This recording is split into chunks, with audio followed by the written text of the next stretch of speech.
екінші сұрағыңызға енді жалпы бүгінгі жастар бар болғаны блогер не айтады, соған сенеді. Құдай біледі, блогер не айтады.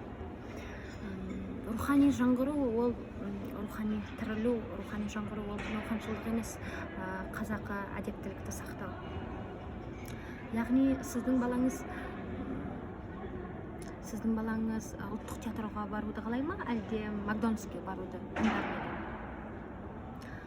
Оны сіз шешесіз, соған байланысты.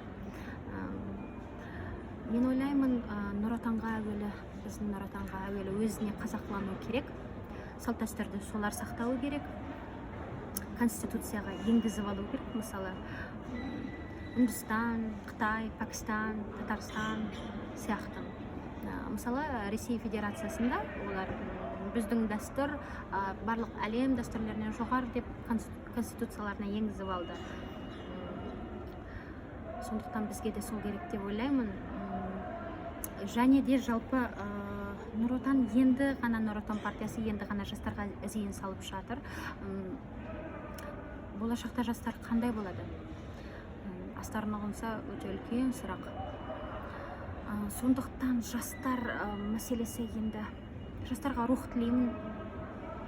Қазір кішкене сол руханилық жетіспейді деп ойлаймын.